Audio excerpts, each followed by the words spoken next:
不論係3歲定80歲，今時今日追星已經唔再係後生仔嘅專利。K2 開始我而家小4噶啦，聽佢夢著追說我哋就開始中意咗佢噶啦。我今日就帶咗一家人嚟嘅。我哋一個團隊整咗一個薑糖。我叫 Ella， 我來自加拿大嘅溫哥華。我會睇晒10場先翻屋企嘅，坐10幾個鐘頭飛機唔係簡單嘅，都有啲辛苦，但係好值得。有研究仲話，定期睇演唱會嘅人，唔單止幸福感會提升，壽命都會長一啲。我哋繼續努力，一齊應援，一齊開心，一齊 party， 好冇？政府估計2024年至2025年上半年，香港合共舉辦超過200場萬人以上嘅大型演唱會，吸引超過390萬名觀眾，帶嚟可觀收入。隨住啟德體育園開張咧，我覺得對周邊嘅零售鋪啊，或者整體經濟咧，或多或少都會有啲嘅帶動嘅氣氛嘅。呢啲數字背後係咪反映香港嘅演唱會經濟已經成型？追星係咪真係可以追到經濟呢？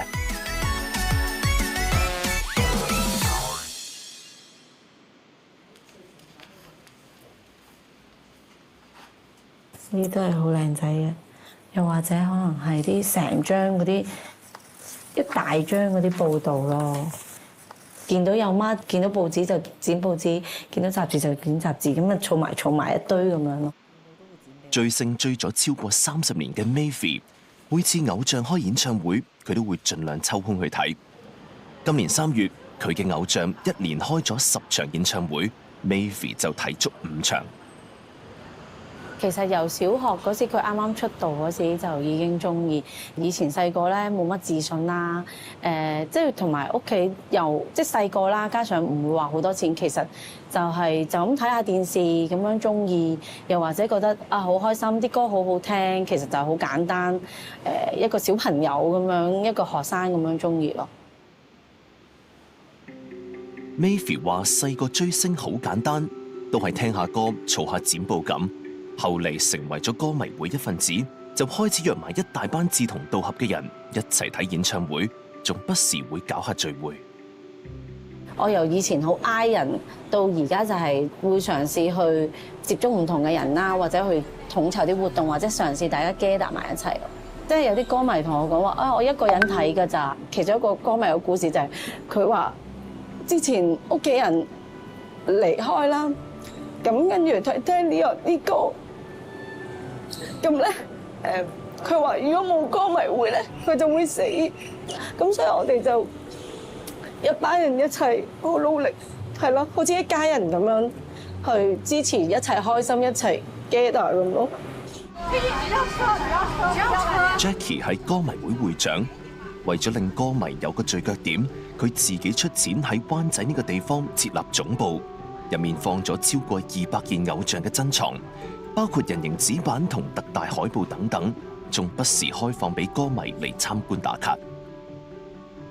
特登去整咗一個罩住佢，咁啊防止有啲塵飛入去咯。有陣時有啲 fans 過嚟參觀嘅時候，又唔會整污糟，又唔會有塵飛到入去咁樣咯。呢2部卡機咧，其實就係我之前喺網上面收翻嚟，我就自己再去清潔乾淨啊，再翻新啊、噴油啊咁樣咯。以前出過嘅海報啦、雜誌啊、剪報啊，同埋一啲以前出過一啲嘅周邊嘅嘢咁樣咯。咁但係其實有好多都仲未分享到出嚟嘅，因為呢個地方唔夠大啊 ，show 唔到所有嘅嘢出嚟俾粉絲睇。咁所以就我哋每隔一段時間又會轉下一啲其他嘅珍藏出嚟俾啲 fans 睇咁樣咯。今年年初，佢哋嘅偶像喺紅館連開10場演唱會，唔少海外粉絲專程買飛嚟香港睇，歌迷會總部連續10日都人頭湧湧。其實呢個地方咧係我哋已經開咗6年嘅，而家一有演唱會咧，我哋都會做一啲開放，加拿大啊、澳洲啊呢個甚至即係馬來西亞、新加坡，總之來自世界各地嘅粉絲都會嚟參觀。粉絲打完卡就準備出發去紅館。歌迷會仲預備咗好多應援物資，等大家喺演唱會前先嚟個熱身。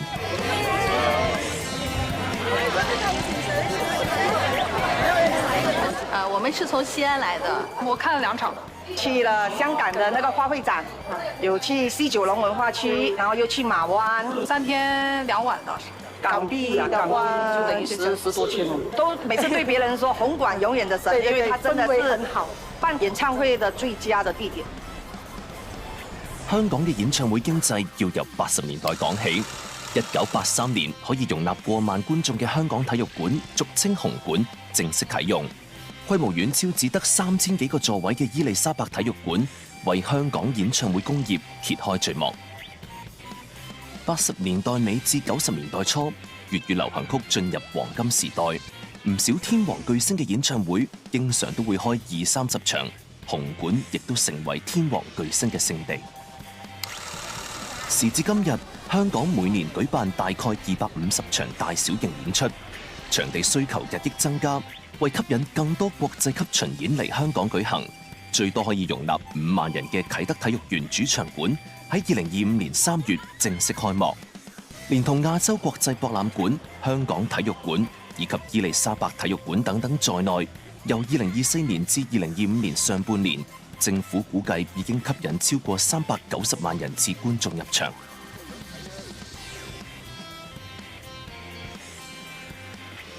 袁詠詩 Joanna 係表演娛樂公司嘅香港區執行董事，佢喺香港參與舉辦過數百場大小型演唱會。佢認為啟德體育園開幕可以吸引更多海外重量級嘅音樂團體嚟香港表演。其實啟德配套已經好好㗎啦，因為佢係我諗。起碼 at least 係全亞洲，我諗一個最新一個場館啦。咁變咗佢所有嘅配套啊，無論硬件啊各樣嘢，其實都好方便大家去做演出嘅。再加上佢周遭啦、酒店啊、商場啊、交通網絡啊，咁其實係一個好方便嘅地方。我諗無論係 fans 啦，或者係啲巡演嘅歌手啊、個團隊啊，都嚟到呢度覺得啟德係一個好方便同埋都好世界級嘅地方。啟德體育園呢一類大型場地適合國際巨星開 show， 但係 Joanna 發現新入行嘅歌手或者團體反而缺乏合適嘅表演空間。眼見市場有需求， Joanna 嘅公司舊年喺一個大型商場入面揾咗一個可以容納超過1500名觀眾嘅地方，仲喺場內預設好燈光同埋音響，方便表演者同埋團體使用。呢個場我諗最大特色就係真係配到晒台燈聲，而呢啲台燈聲係一個巡演級嘅。我哋成日都係一個 plug and play 嘅概念，嚟到插咗啲嘢，你就可以去演出嘅啦。咁你就可以慳翻啲錢啦，慳翻時間啦，咁啊令到大家都 win win 啦。咁另外就係呢一度裏邊就係你見到我哋有啲bar啦，亦都有 VIP lunch 咯。咁變咗啲人嚟到可以好 chill 飲杯嘢先啦，咁跟住先嚟睇 show。咁上面嘅 VIP lunch 就可以做一啲pre-show 嘅 meet and greet 啊，或者一啲artist 嘅好 intimate 嘅互動啊，同 fans 嘅嘢，就係一個我諗我哋最大嘅特色咯。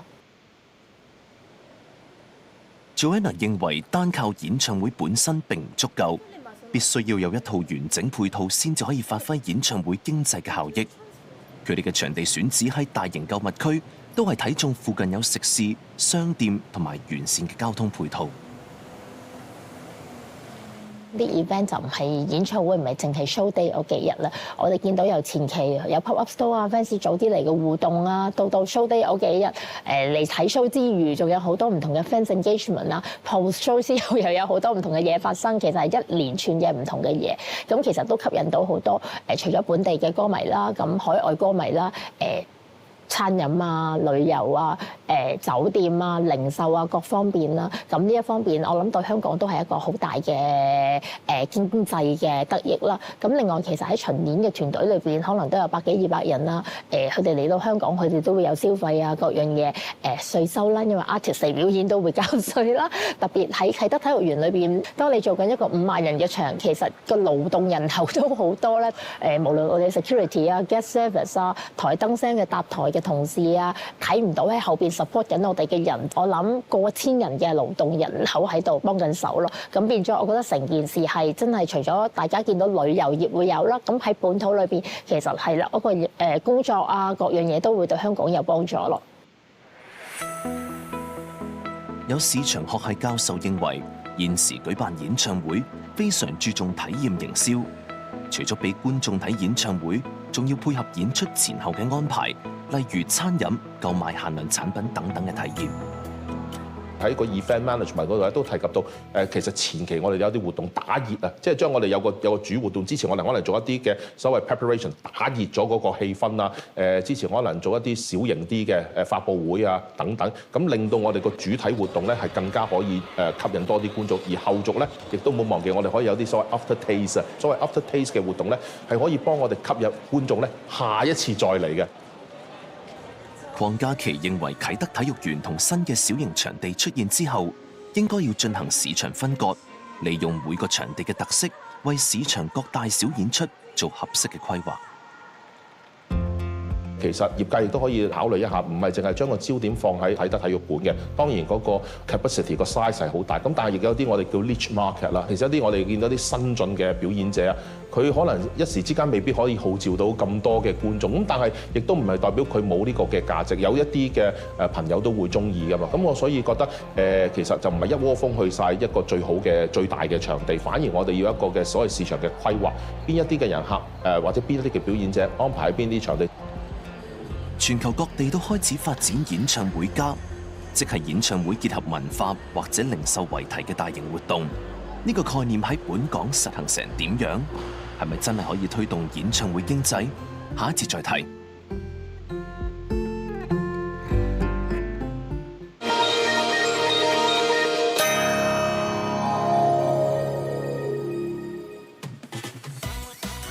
喺韓國地鐵站、百貨公司、街頭大樓 ，K-pop 偶像嘅面孔遍佈每一個角落。呢股韓風唔止橫掃韓國，近年更加席捲歐美同埋亞洲市場。香港都唔例外，韓國團體一個接一個嚟開 show，本地同海外粉絲都爭住撲飛朝聖。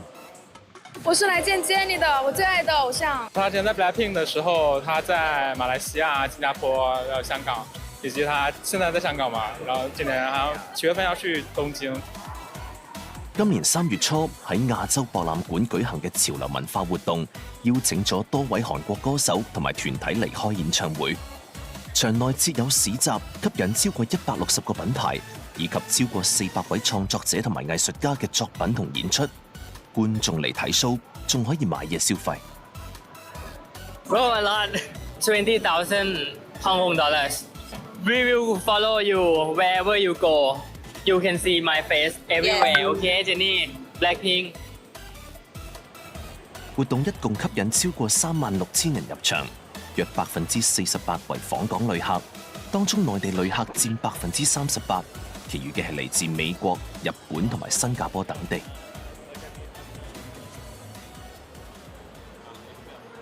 住喺廣州嘅小李同佢嘅馬來西亞朋友 Ivan 呢一日已經係第2日入場參加。主要是來陪朋友來逛一下展，沒有逛過這種類似的潮流市集，因為大陸沒有這種東西，然後順便再過來看一下這些演唱會。這次來香港的話，其實花得不多，大概是3000塊到4000塊人民幣這樣子。今日係主要過嚟係睇下Jennie 嘅嗰個演唱會嘛，買嘢就可能睇下有買啲Lisa 嘅周邊啊呢啲嘢，睇下有冇貨咯，好多冇貨。小李同 Ivan 一向熱愛 K-pop 文化，為咗追星會去唔同嘅地方睇偶像演出，同買佢哋嘅周邊產品。我今天想買他的這個衣服，然後還有這個要是特別想買一個都沒有，哇塞，sold out，哇，很誇張喎！佢哋前一日已經嚟過市集，不過想買嘅周邊一早已經賣晒。呢一日開 show前再嚟碰下運氣，結果都係一樣。我只能說 ，BLACKPINK 實在太火了，什麼東西都買不到，想要買的什麼都沒有了。喺韓國，粉絲每逢偶像生日都會大搞應援活動，喺地鐵登海報搞生日派對，派發應援物資。呢一股風氣亦都吹到嚟香港。沙羅追星追咗16、17年，近年中意咗對韓國女團，其中一位成員就嚟生日，佢專登 book 咗間 cafe 搞應援生日派對。係第一次搞應援嘅。點解會想要搞生日應援 cafe 咧？係因為上一年想去嘅時候冇，第一年想去嘅時候冇。咁既然諗下，見到咁多人都會去做生日應援 cafe，咁不如我自己都試下啦。生日應援 cafe 咧，佢係你去一間餐廳食咗個嘢之後，佢就會俾嗰一個明星嘅應援包俾你。你攞完之後係有嗰個滿足感，因為佢周圍嘅佈置都佈置得好靚啊，周圍都係最愛嘅嗰個星去包圍住你，然後再感受下佢嘅氛圍啊，係一路聽住佢哋嘅歌，一路食飯啊，其實係好有滿足感嘅一回事。佢仲請埋佢嘅好朋友，親手畫主角嘅卡通造型，製成應援物資送俾參加者。因為佢就嚟生日啦，就根據佢嗰個形象啦，畫咗呢一啲同佢有關嘅公仔嘅。例如啦，呢一個咧就係根據一個我哋叫做打卡棒嘅一個應援物啦。咁我中間咧就有做翻透明。咁如果你咁樣對住一啲食物，咁就好似去食緊你個碗嘅食物咁樣喎。呢類應援生日派對喺香港越嚟越流行，有唔少餐廳同埋 cafe 都開始幫粉絲搞應援活動。其實一直都有好多應援活動搞嘅，咁就有生日㗎啦，有演唱會㗎啦，有團體慶祝嘅，咁亦都有譬如可能係劇集宣傳嘅。咁而家已經搞超過130場大大小小嘅應援活動嘅。小月話生意額多少視乎嗰個藝人嘅受歡迎程度。試過有人幫內地一位人氣高企嘅歌手搞應援 party， 就搞足1個月。名氣高啲嘅，咁人流就會多啲啦，咁就大概生意會多2-3成度啦。咁但係如果遇到一啲啱啱出道啊或者宣傳不足嘅，咁人氣人流嗰啲就會比較少啲啦。咁而家啲搞手咧，通常就會想搞耐少少啦，咁可能1個月會有2-3個。咁有時有啲好紅嘅歌手，例如好似周深嗰啲啊，佢哋真係成個應援期會搞足1個月，咁1個月就淨係做1個應援咯。追星係咪真係追到經濟？根據入境處數據，單係一個韓國女團演出當日，內地訪港人次高達188000，較上一個星期六多出約35000人次。而根據文化體育及旅遊局較早時公布嘅數字，2023年至2024年有350場大型演唱會，粗略估算有超過420多萬名觀眾，當中有超過150萬旅客，為香港帶嚟約37億元消費額。追星活動帶嚟大批人流，呢一間位於啟德體育園入面嘅餐廳就專登趕喺呢一隊韓國女團嚟港演出之前開業。其實我哋開業嘅日期咧就係1月19號，咁原先我哋嘅工程咧係未完成嘅，但係為咗 BLACKPINK 呢個演唱會，我哋就開夜班。咁我哋開業之後咧，就面對咗第一次生意嘅高峰啦，就係 BLACKPINK 嘅演唱會啦。咁當日我記得呢度做咗630個客人。啟德主場館呢一度每逢舉辦演唱會，人流同生意額都會明顯上升。人流嘅話，如果有演唱會嘅時間，大約會增加多5成度啦，比起平時嚟講。香港旅遊促進會總幹事崔定邦指出，演唱會經濟同酒店入住率有直接關係，尤其係知名度高嘅藝人，能夠吸引更多海外遊客，自然推高酒店需求。比較多咧，可能係嚟自南韓啊，或者可能東南亞嘅客人啦，特別可能佢坐飛機嚟到香港啦，佢真係唔會一晚就走，可能佢根本上係預咗可能一個4日、5日嘅假期啊咁樣。佢都會停留喺香港嘅，咁所以咧，其實特別環繞住咧所以我成日講嘅港九兩岸，特別可能九龍嘅酒店啦，咁咧就好明顯嗰個咧喺一有演唱會嘅時候啦，例如1月份咧 Blackpink 嘅時候啦，咁咧嗰個整體個入住率咧都好高嘅，係可以咧即係去到90%幾以上啊咁樣。不過有部分尤其是係嚟自深圳或者廣州嘅內地粉絲，會選擇睇完 show 即日返內地唔留港過夜，亦未必會去餐廳消費。崔定邦認為，隨住新皇崗口岸即將啟用，即使粉絲即日往返，仍然有助刺激消費。咁咧，因為新皇崗口岸咧係一個24小時運作嘅口岸咯，咁而佢個規模亦都好大，同埋咧，例如喺體育園，又或者可能喺市區嘅公共交通係可以咧直達去到咧新皇崗口岸㗎啦。咁咧有啲可能佢要即日翻上去深圳或者翻上去東莞嘅客人咧，佢亦都冇需要咁心急咧，即刻趕東鐵。我就希望當局咧喺體育園係可以有更加多直達到去新皇崗口岸嘅交通，甚至係可以俾我哋旅遊界啦，我哋嘅旅遊巴都係可以直達到去到咧新皇崗，令到旅客佢唔需要咁緊張，話佢咧一完咗個活動啦，可能捱住肚餓都要翻深圳先食宵夜。不如佢輕輕鬆鬆喺體育園食埋嘢，或者佢去九龍城食埋嘢之後，再繼續咧翻上去24小時嘅新皇崗口岸。我哋總之咧就係咧個旅客逗留嘅時間越延長得多嘅話咧，咁咧佢個消費就自然會越多。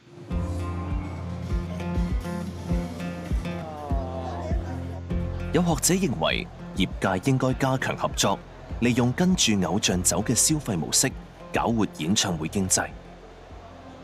對於整個演唱會經濟咧，我會有咁樣建議啦。其實業界應該可以更加多嘅合作嘅空間咧，就再唔係即係我自己做演唱會，其實可以同埋本地一啲嘅零售商啊、酒店啊，即係有時我哋會講一個概念叫做生態圈。其實大家去合作，希望可以將個餅做大啲之餘咧，亦都可以為我哋嘅遊客咧帶嚟多元化嘅體驗咯。就再唔係淨係睇完演唱會啦，咁演唱會嗰邊亦都可以將呢啲嘅客戶轉介俾譬如本地一啲嘅旅遊團。鄺家麒都認為可以延續演唱會家嘅概念，同旅遊界等更多唔同界別合作，先真正釋放到演唱會經濟嘅潛力。